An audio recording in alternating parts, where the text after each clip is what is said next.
안녕하세요. 오늘은 전번에 그 11주차 내용을 다시 한번 정리를 해주고요. 내일 한번 제가 우리 지난주 토요일 날 그 공부했던 13주차 그 내용을 한번 정리를 해드리겠습니다. 그래서 이제 물리 파트 같은 경우는 그 전류가 흐르는 도선이 받는 힘 우리가 공부를 했었는데요. 조금 내용이 어려운 부분이죠. 왜냐면 우리가 이제 그 전에 전기력하고 자기력을 자기력이 보이면은 전자기력이 발생한다. 그래서 이제 전류와 자기장의 방향에 따라서 자, 여기서는 이제 받는 힘이 이제 또 하나 된다고 했죠.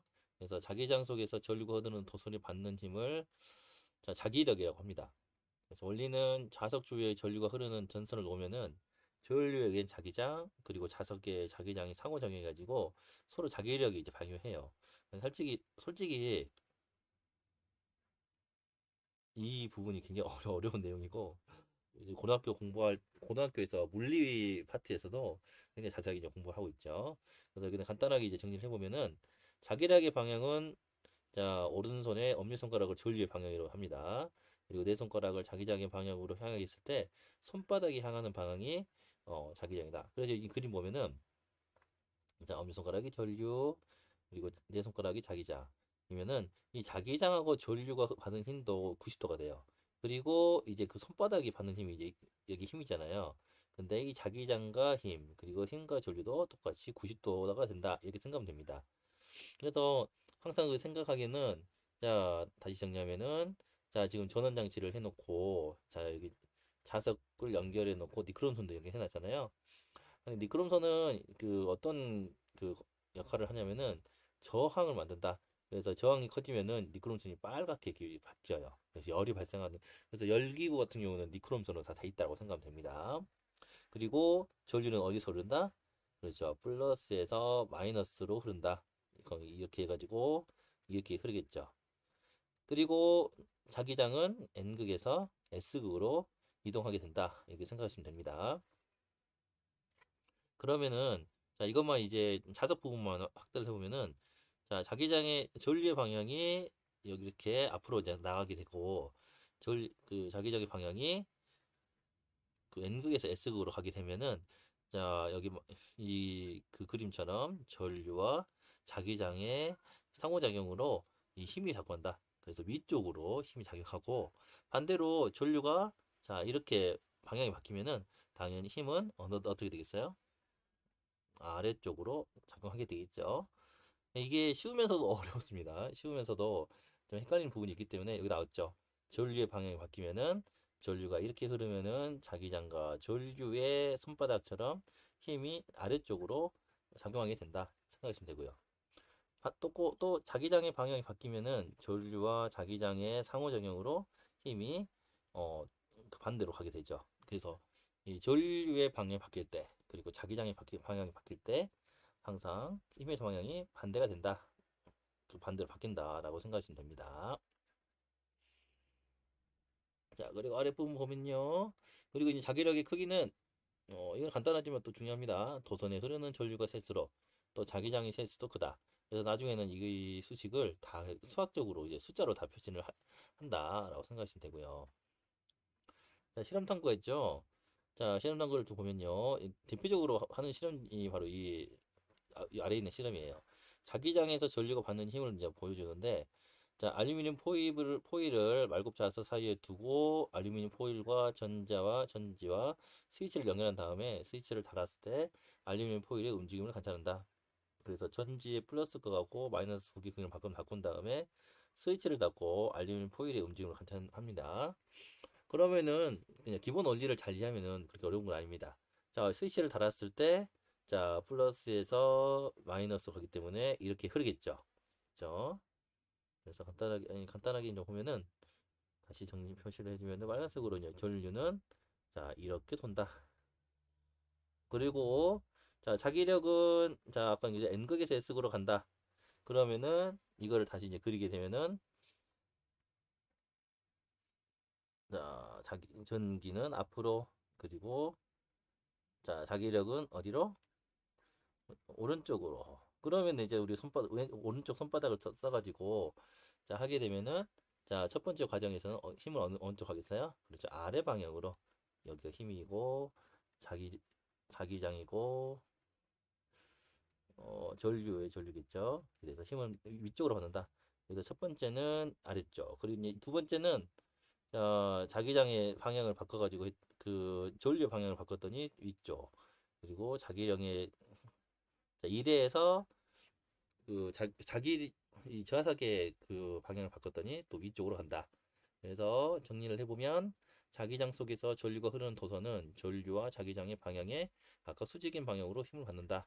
그리고 전류의 방향이 바뀌거나 자기장의 방향이 바뀌면은 전류가 흐르는 도선이 받는 힘의 방향이 바뀐다. 정리하면 됩니다. 자, 이것을 이용한 이제 그 기구가 많이 전동기. 그래서 우리 전동기는 보통 이제 그 선풍기가 대표적이죠. 그래서 전동기는 자기장 속에서 전류가 흐르는 코일에 받는 힘, 자기력을 이용해 가지고 코일을 회전시키는 장치. 그래서 영어로는 모터라고 하죠. 그래서 이제 기호로는 M을 써놓고 동그라미를 써놓으면 모터가 됩니다. 자, 전동기 구조는 연구자석, 코일, 정류자, 브러시 등으로 구성되어 있는데 정류자는 여기 지금 있죠. 정류자는 이 표면에 붙어 있는 지금 철 부분이에요. 그래서 금속이 절연체 양쪽에 붙어 있어 가지고 회전축이 반바퀴를 돌 때마다 코일에 흐르는 전류의 방향을 바꿔주는 역할을 한다라고 생각됩니다. 그래서 전류의 방향을 바꾸기 때문에 코일이 한 방향으로 회전할 수 있도록 도와주는 겁니다. 그리고 브러쉬는 이 받침대라고 생각하면 되죠. 그래서 받침대이면서 전류가 그 통과하는 그 통로가 된다.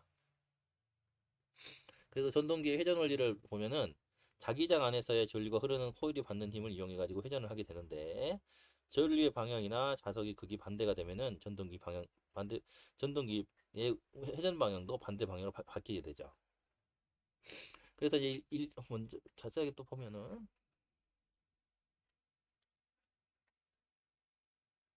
잘 보이죠?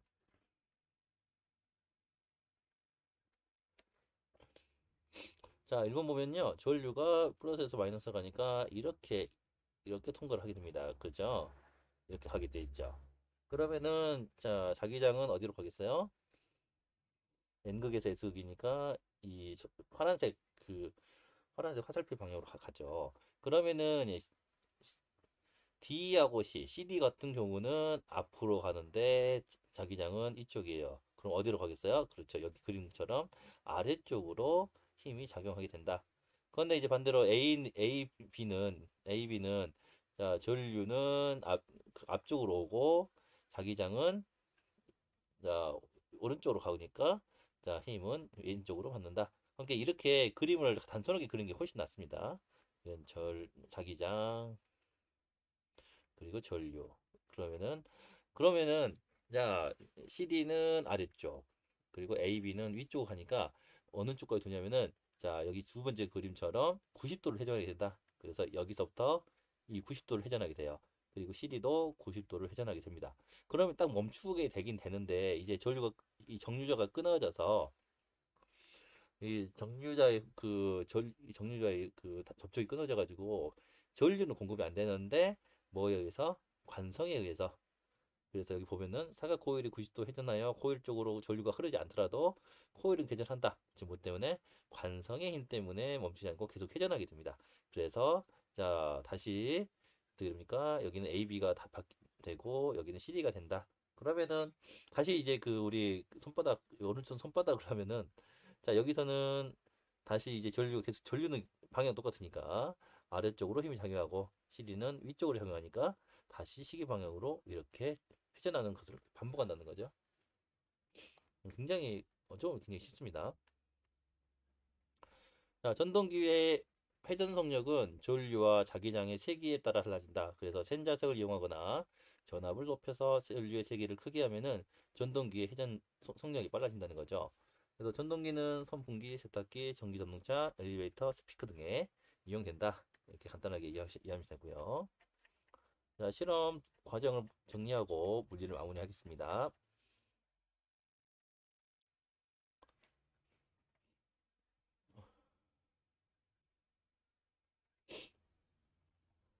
전류가 흐르는 코일 주위에 생기는 자기장을 이제 우리가 볼 건데요. 자, 목표는 전류가 흐르는 코일 주위에 생기는 자기장의 모습을 설명할 수 있다. 그래서 전류가 흐르는 도선 주위에서는 자기장이 생김을 이해하고 전류가 흐르는 코일 주위에 생기는 자기장의 모양과 방향을 이해하는 게 중요하겠죠. 그래서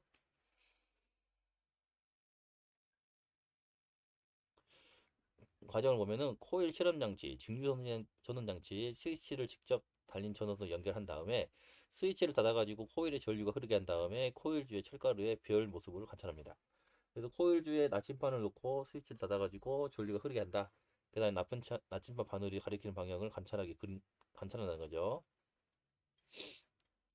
그래서 자 그러면은 자 여기 지금 그림 보면은 확실해 보기 위해서 자 전원은 이렇게 돌아가지고 이렇게 가겠죠. 그리고 근데 여기 보니 이건 코일 실험 장치예요. 코일이 이렇게 막 감겨 있거든요. 그러면은 그렇게 감겨 있고 여기가 다 뭐가 있습니까? 나침판이 있습니다. 재밌으면서 좀 복잡해요. 그래서 나침반 바늘이 N극이 가리킨 방향이 자기장의 방향이다. 그래서 나침반 바늘의 모습을 그리면은 자기장의 방향을 알 수가 있다는 거죠. 그래서 4번 같은 경우는 여기가 플러스 마이너스인데 반대로 여기는 플러스 마이너스로 바꿔가지고 과정 3을 반복한다. 그럼 결과가 어떻게 될까요? 전류의 방향에 따른 코일 주에 생기는 자기장의 방향은 단 그린 것 같습니다. 즉 과정 3에서는 전류가 이렇게 들어가서 이렇게 나오기 때문에 자 이렇게 자 여기 코일이죠. 코일에서 아래쪽으로 돌기 때문에 돌고 돕니다. 그리고 반대로 이제 나에서는 그 플러스 마이너스를 바꿔놨잖아요. 전류가 아래쪽으로 돌기 때문에 또 나침판의 자기장의 모습도 이렇게 달라진다. 그래서 이거는 좀 어려운 게 코일 내부에 생기는 자기장의 방향은 오른 네 손가락을 조율 방향이다. 그러니까 이게 표준어로 하면은 전류는 뭐다? 네 손가락. 자기장은 한그 엄지손가락. 이렇게 이거를 이제 적용해가지고 자기장과 전류의 방향을 우리가 해야 된다는 겁니다. 그리고 여기 이제 가정 사와 하에서 보는 것처럼 코일에는 전류의 방향을 반대로 바꾸면 자기장의 방향이 반대로 바뀐다. 이것도 참고 그렇게 어려운 건 아니죠? 그래서 이 관련 문제도 풀어보시기 바라고요. 자, 화학으로 들어가겠습니다. 화학은 이온이기 때문에 그렇게 어렵지는 않을 거예요. 잠시만요. 28쪽이죠? 28쪽. 죄송합니다. 제가 엉뚱하게 눌러가지고.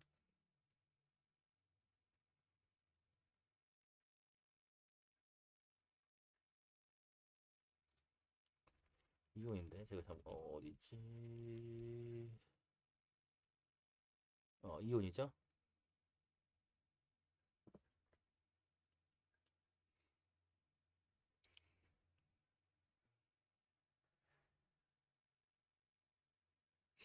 네, 전하를 띠는 입자 이온에 대해서 정리를 해보면요.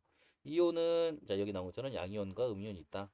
그래서 이온은 쉽게 말해서 우리 보통 자, 원자핵이 플러스 11이다. 그러면 전자도 11개다.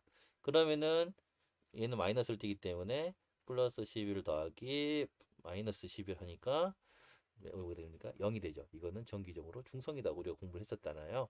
그런데 여기 전자가 원자핵은 가만히 있어요. 원자핵 가만히 있는데 전자가 하나가 없다. 하나를 날라가 버렸다. 그럼 10개 됐어요. 그러면은 여기는 11개, 여기는 10개이기 때문에 자, 여기 10개 되니까 플러스 1이 되겠죠. 이것 때문에 양이온을 플러스 1이라고 하는 거예요. 자, 양이온은 원자과 전자를 잃어서 플러스 전환을 띠는 이온이다.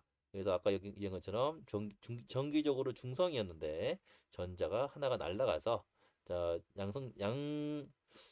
양이온이 됐죠. 그래서 원자핵이 하나 더 많은 상태 또는 두 개 더 많은 상태가 양이온이다. 그래서 양이온은 전자를 뭐한다? 잃어버린다. 꼭 기억하세요. 헷갈립니다. 음이온은 반대로 전자를 얻게 된다. 다시 적용하면은 전자를 얻기 쉬운 것은 보통 플러스 8이에요. 플러스 8번이 뭐죠? 산소죠. 산소인데 얘네는 원래 몇 개였죠? 마이너스 8. 그러니까 0이었어. 중성이었어. 그런데 여기에다가 마이너스 8, 마이너스 2 두 개를 더 가져왔어. 그러니 뭐가 됩니까? 마이너스 2 아니고 2 마이너스 하고 하는 겁니다. 그래서 산화 이온이라고 부른다 했죠. 그래서 원자가 전자를 얻어서 마이너스 전환을 띄는 이온이다. 그래서 원래는 전기적으로 중성이었는데 여기에 하나 또는 두 개 또는 세 개가 들어왔습니다. 근데 음, 보통은 그 세 개까지 이런 건 없고 한 개 또는 두 개를 얻는다 이렇게 생각하시면 됩니다. 그래서 원자핵의 전하량보다는 전자의 총 전하량이 더 많다. 그래서 원자가 전자를 얻으면은 마이너스 전하량이 상대적으로 많아지므로 마이너스. 여기 반대로 원자가 전자를 잃으면은 플러스 전하의 상대량이 상대적으로 많아지므로 플러스 전하를 띈다 하는 겁니다. 그래서 양이온은 플러스 또는 플러스 1, 플러스 2를 죄송해요. 제가 더 헷갈리네요. 플러스 쓰고 2 플러스 1 플러스 이런 식으로 써줍니다. 숫자를 꼭 앞으로 써주는 겁니다. 자, 그래서 자 이온 시기를 해가지고 이렇게 나오죠. 이온식은 원소기와 일커다 얻은 전자수를 함께 표시해서 이온을 나타내는 것입니다. 그래서 이온식 같은 경우는 자, 나트륨은 몇 번이었죠? 11번이었다. 그런데 하나를 잃어버려가지고 전자는 10개가 됐죠. 그래서 플러스, 근데 1을 생략한다. 그래서 이름은 나트륨 이온이다. 그리고 산소는 자 8번이었는데 원래는 8개를 가지고 있어야 되는데 2개를 더 가져왔습니다. 그래서 2 마이너스, 즉 이가 양이온이라고 하기도 합니다. 즉 산화 이온이 됐습니다. 그래서 양이온은 원소 이름 뒤에 이온을 붙이고 그 음이온은 원소 이름 뒤에 화이온을 붙입니다. 근데 단 원소 이름이 소로 끝나면은 소를 생략하기로 합니다. 자, 그래서 이제 모형은 전자를 잃어버렸으니까 전자가 몇 개 되겠어요? 여긴 11개였는데 여긴 10개. 산소 혼자는 원래는 8개였는데 2개를 덜 얻었어요. 그래서 총 전자의 숫자가 10개다 라고 하는 겁니다. 그래서 이것을 바탕으로 해가지고 자, 이 이온식을 좀 여러분 정리를 해야 되는데요. 자, 수소 양이온은 자, 그냥 이온을 붙이니까요. 뭐 수소 이온, 리튬 이온, 은 이온, 칼륨 이온 여기 나오죠. 이 같은 경우는 하나를 잃어버린다. 칼슘 이온, 마그네슘 이온, 바륨 이온, 나비 이온 같은 경우는 2개. 그리고 알루미늄 이온, 아모니움은 알루미늄은 3개. 그리고 암모니움은 이게 참 어려운데 NH4 해가지고 이 질소하고 수소 4개하고 같이 결합된 상태인데 전자가 하나 없다. 어, 이게 지금 화학원에서 자세하게 나오거든요. 이걸 설명하면 화학원이 되니까 여기서 생략을 정리하겠습니다. 자, 음이온은 자 화자를 붙인다 했죠. 염소의 염화이온, 플루오린의 플루오린 화이온, 아이오딘의 아이오딘 화이온, 수산화이온 같은 경우도 마찬가지로 암모니온 같이 다원자 이온이에요. 원자가 여러 개죠. 그래서 OH 마이너스. 산화이온은 이제 2개를 얻었으니까 어, OE 마이너스. 황화이온은 황도 2개를 얻었죠. 질산도 다원자 이온인데 하나를 하나를 얻었어요. 황산이온은 SO4 E 마이너스. 탄산이온은 CO3 E 마이너스. 그리고 이제 그 앙금 생성 반응에서 나오는 망가니산 이온은 MnO4 마이너스 이렇게 표시를 하면 됩니다. 자, 그리고 마지막으로 자, 이온은 자, 플러스든지 마이너스든지 보세요. H 플러스, OE 마이너스. 여기는 플러스 마이너스는 그 전자가 적거나 많기 때문에 자, 이온이다 했죠. 바로 전자가 주고받는 과정이기 때문에 이온이 뭘 띠고 있다? 전하, 즉 전기를 띠고 있다. 그래서 이온이 들어있는 수용액에 전류를 흘려주면은 양전하를 띠는 양이온은 마이너스 극으로 음전하를 띠는 은이온은 플러스 극이요. 즉 수소 이온은 어디로 가겠어요? 마이너스 극. 산화 이온은 플러스 극으로 이동한다. 즉 이온이 전하를 띠고 있기 때문이라 했죠. 자, 이온이 전하를 띠고 있으면 상기하는 방법이 뭐 그렇게 어렵지 않습니다. 여기 전도기라 해가지고 전기가 통하는지를 확인해 주는 그 장치예요. 그래서 유콘판에 증류수 이온 음료, 염화나트륨 수용액, 설탕 수용액을 각각 넣고 간이 전기 전도기에 전기를 담아서 전기가 통하는지 확인한다. 전기가 통하는 것은 이온 음료, 염화나트륨 수용액, 전기가 통하지 않는 것은 증류수, 설탕 수용액 등이 있습니다. 자, 그래서 전기가 통하는 물질은 이온이 들어 있어요. 이온 음료도 마찬가지고 염화나트륨인데요. 그래서 나중에는 이걸 나중에 뭐라 공부하냐? 이온 결합이라고 공부를 할 거예요. 그리고 보통은 전기가 통하지 않는 물질은 공유 결합 물질이다. 이렇게 공부를 하게 될 것이다. 하는 겁니다. 그래서 이온이 들어있는 수용액에 전류를 흘려주면 양이온은 마이너스극으로, 음이온은 플러스극으로 이동하며 전기가 통합니다. 즉 이온이 뭘 띠고 있다? 전하를 띠고 있다. 이 정도로 정리하시면 문제는 없습니다. 그리고 생물은 이게 잘 맞을지 모르겠어요. 안 맞더라고요. 자, 우리 호흡을 공부했었죠? 네, 다음의 내용 살짝 빗나갑니다. 네, 나오죠. 호흡에 대해서 보도록 하겠습니다. 호흡은 사람이 생명 활동을 위해서 공기 중에 산소를 받아들이고 몸 안에 생긴 이산화탄소를 보내는 작용이다. 우리가 다 뭐 잘 모르지만은 어쨌거나 숨을 쉬지 않으면 다 죽는다는 거 잘 알고 있죠.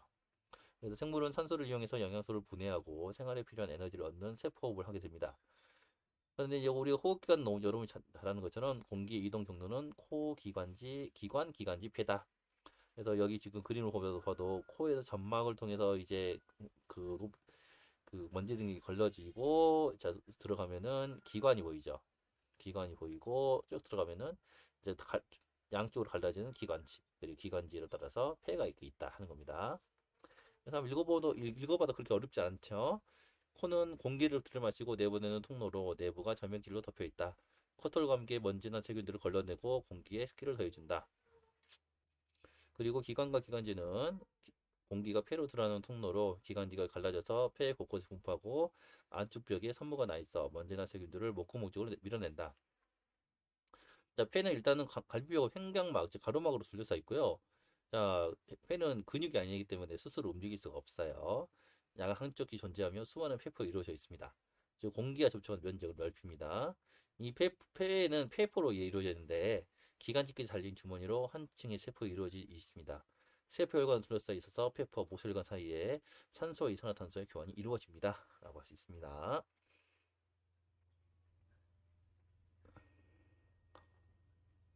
잠시만요.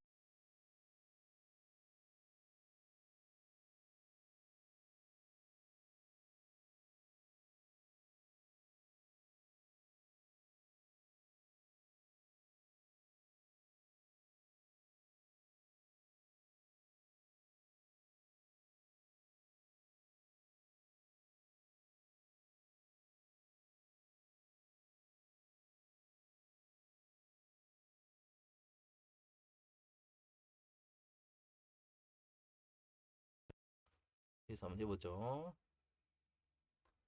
자, 이제 갈비뼈 나오죠? 간단하게 나오는데 폐를 외부 충격으로 보호하고 호흡 운동에 따라서 상으로 움직인다. 그리고 횡격막은 가로막이라고 하는데 근육으로 된 막으로 수축과 이완을 하면서 심곽 내 압력을 조절한다. 여기 정리하시면 되고요.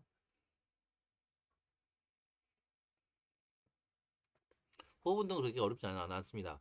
그래서 이제 그 밑에 보면은 저 가운데 보면은 우리 그 모형을 만들어 가지고 그 호흡 운동을 보는 것이 있는데 호흡 운동 원리는 폐는 근육이 없어 가지고 갈비뼈하고 횡격막의 상하 운동에 의해서 흉곽의 부피를 조절합니다.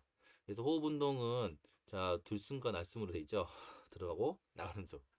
그래서 들어가는 숨은 갈비뼈를 위로 해가지고 보통 흉곽이라고 나와 있죠. 흉곽은 그 우리가 폐를 포함해 가지고 우리 공기가 들어있는 곳에 그 전체적인 그 폐가 들어있는 구조물이라고 생각하면 됩니다. 그래서 흉곽이 폐가 올라가기 때문에 들, 많은 숨을 들어가기 위해서는 이 흉곽이 커지고 나가면은 훅 꺼지죠. 바로 흉곽이 작아집니다.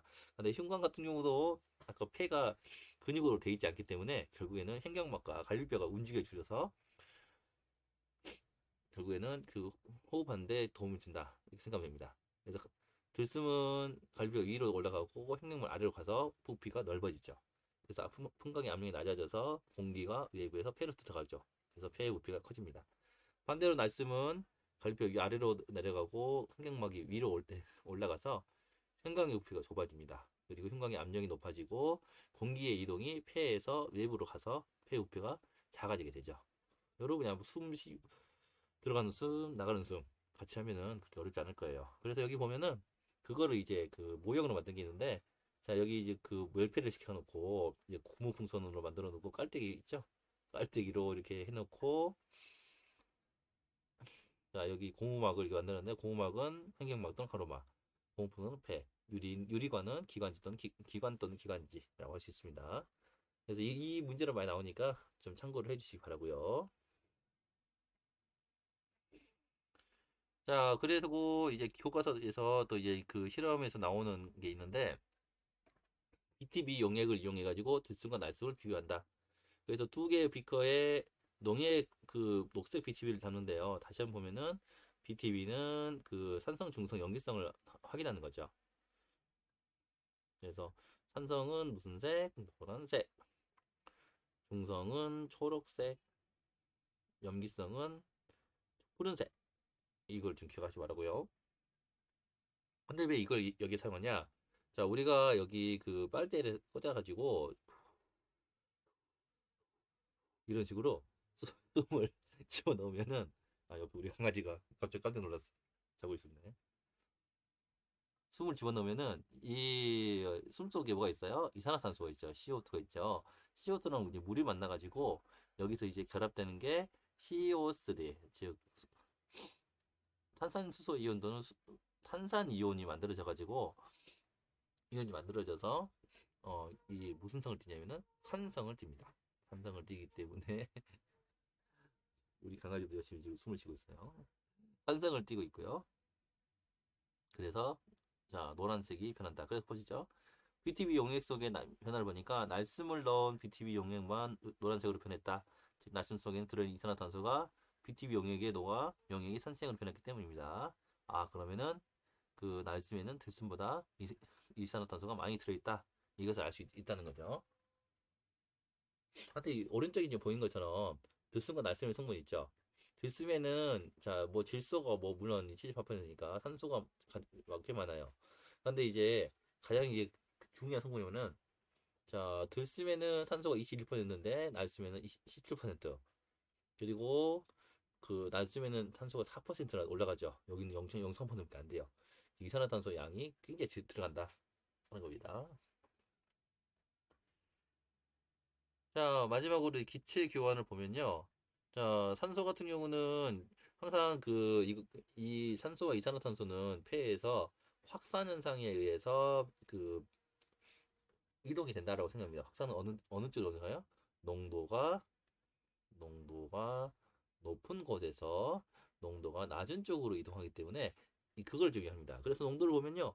산소는 폐포에서 가장 많고 모세혈관이 가장 그다음이고 조직세포예요.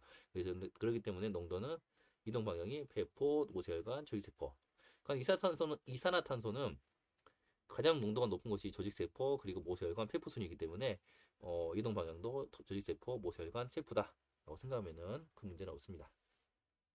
그렇게 어려운 건 없죠. 자 마지막으로 자 농도를 보면은 그래서 기체 분압차에 의한 확산 현상으로 이산화탄소와 이산화탄소의 교환이 일어난다 생각하시면 되고요. 그래서 폐포에서 산소를 받은 혈액은 동맥이 되고요. 동맥이 되고 이거 우리 그 혈관 공부할 때 좀 나왔죠. 그리고 조직세포하고 모세혈관 사이 기체 교환하는 것은 조직세포에서 이산화탄소 받은 혈액은 정맥혈이 된다. 이렇게 참고하시면 될 것 같습니다. 자 마지막으로 이제 지구과학을 해야겠죠. 지구과학도 그렇게 어려운 게 없어요. 188인데요.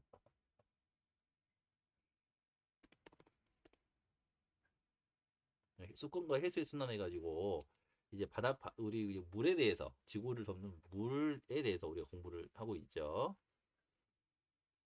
그래서 여기 이제 첫 번째 단원에서는 그렇게 어렵지 않습니다. 원래 이 단원 자체가 그렇게 어렵지 않기 때문에 여러분이 그렇게 어렵다고 생각하지 않을 거예요. 자, 수권, 즉 물의 분포, 지구의 물이 그 70%를 차지하죠. 그래서 수권의 물은 크게 해수와 즉 바닷물의 물, 바닷물하고 육지의 물하고 나누시는데 해수의 대부분을 차지하기 합니다. 그래서 육지물에는 빙하가 또 가장 많고요.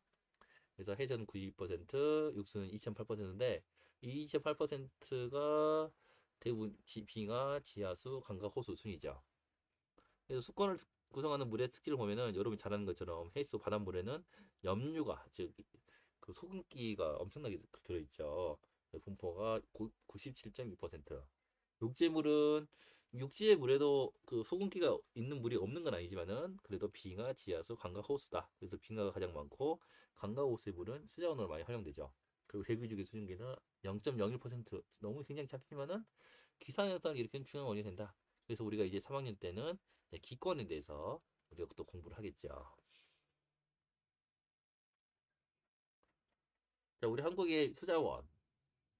그래도 우리 한국의 수자원은 그래도 비가 그래도 오기 때문에 어,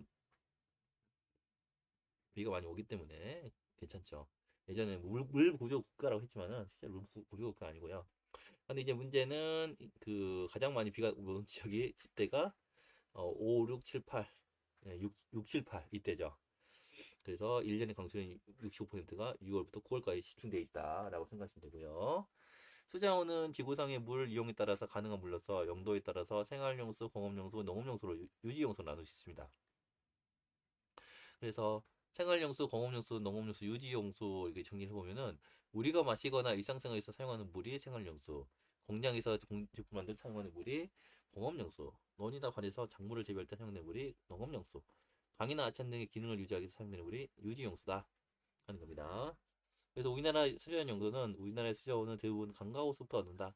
또 비난으로 내리는 연평균 강수량을 수자원 총량이라는데 요즘 하천이나 지하수를 이용하는 양은 28%라. 아, 그리고 우리가 보통 이제 그 일기에 보면은 강수량이라 나오죠. 강수량. 근데 강수량은 두 가지를 합친 겁니다. 즉, 비가 내리는 강우량, 그리고 눈을 내리면은 강설량이죠. 그리고 강우량 같은 경우는 여러분이 잘 아는 것처럼 보통 밀리미터로 이제 표시를 하고요. 강설량은 센티미터로 표시한다. 이걸 좀 기억하시면 되겠습니다. 솔직히 여기서 어려운 건 없죠? 정말 정말 쉽습니다. 자, 수자원의 가치는 자, 수자원은 우리가 마시는 물부터 농업용수, 공산품 및 전기생활 등 우리가 필요하며 대체할 수 없는 자원으로서 중요한 가치를 가진다. 그래서 지하수는 강이나 호수보다 더 많은 양이 분포하고 있고 빗물을 통해서 지속적으로 채워져서 수자원으로도 중요한 가치를 지닌다라고 할수 있고요. 수건에서 바로 활용할 수 있는 물은 매우 적은 양으로 오염을 방지하고 빗물 저장 시설과 같은 조수 시설을 통해서 물 부족에 대비해야 된다 하는 겁니다. 마지막으로 이제 그 해수의 온도를 보면요. 바다죠. 바다의 표층에서 수온 분포가 나오는데 해수면의 온도는 저위도 지방에서 고위도 지방으로 가면 갈수록 대체로 낮아진다. 참고로 이제 고위도, 저위도, 중위도 좀 정리를 할 필요 있는데 저위도는 적도, 영도, 즉 영도죠. 적도에서 위도 30도. 그리고 중위도는 30도에서 60도. 근데 이거는 남반구, 고반구 다 동일합니다. 그리고 고위도는 뭐 쉽죠? 60도에서 90도 이렇게 생각하시면 됩니다.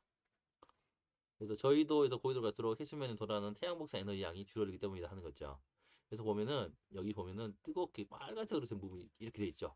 거의 0도에서 30도 그 사이에 딱 이렇게 분포가 돼 있죠. 아, 그리고 이제 그 여기서 가장 중요한 파트가 이겁니다. 바닷물의 연직수온 분포인데요. 이것만 정리하고 이제 마무리를 하겠습니다. 해수면에 입사된 태양 복사 에너지는 대부분 해수 표면에서 흡수되므로 깊이가 비일수록 온도가 낮아져요. 그래서 바람의 영향으로 세계층을 이루게 됩니다. 그래서 이제 어차피 그래프를 보고 하는 게 여러분 훨씬 쉽습니다. 여기 그래프 있죠?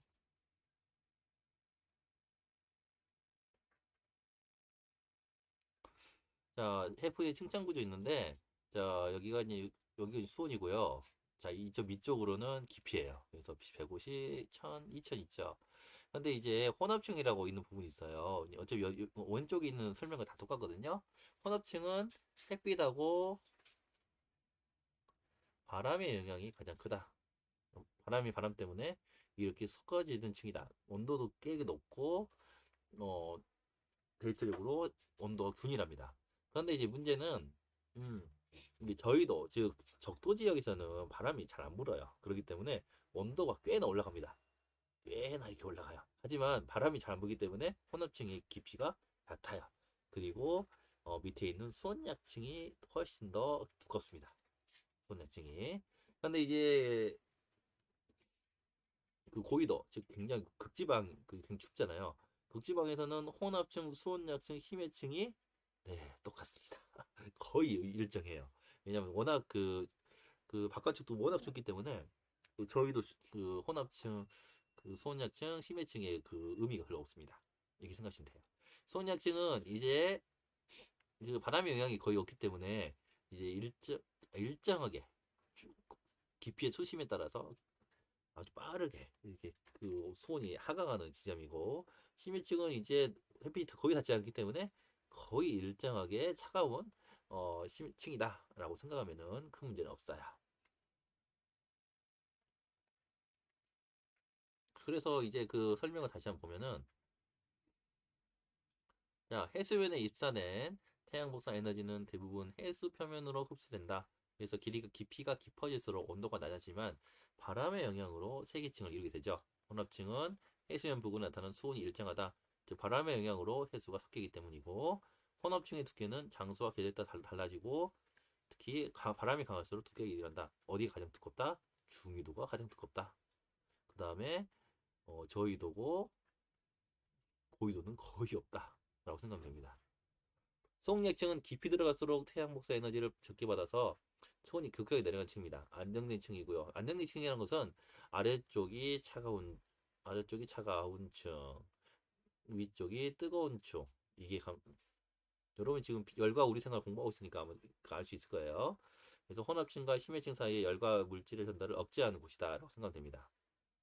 그 심해층은 수온 변화가 거의 없는 층이다. 계절이나 의도에 따른 수온 변화가 거의 없다. 즉 태양 복사 에너지가 돋아나지 않기 때문이다라고 하는 거죠. 자, 아래는 그 해수 연지 분포를 실험으로 한번 만들어 보는 겁니다. 그래서 수조의 물 속에 5개의 온도계를 깊이 달리해 가지고 여기 이렇게 달려 있잖아요. 전등을 켜고 각 온도계의 눈금이 일정해지면 온도를 다시 측정한다. 또 수면에 작은 선풍기로 바람을 일으킨 후 온도계의 눈금이 일정해지면은 다시 온도를 측정한다는 거죠.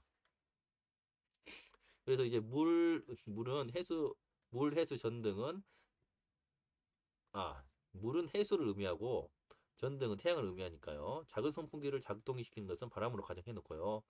해수의 연직 수온 분포는 태양 복사 에너지와 바람의 영향을 받는다 했죠. 그래서 우리부터는 이렇게 온도가 일정한, 원래는 선풍기가 작동 안 하면은 쭉 이렇게 그냥 내려가 버려요. 하지만은 선풍기가 불게 되면은 2층에서 섞이기 때문에 혼합층이 만들어진다. 그래서 기역은 혼합층, 그리고 니은은 쭉 내려가 버리죠. 그래서 수온약층. 그리고 여기는 디귿은 그냥 온도가 일정하다. 음, 심해층에 해당됩니다. 이렇게 정리를 하면은 큰 문제는 없을 겁니다. 아마 다음 페이지가 없는 걸로 제가 알고 있는데요.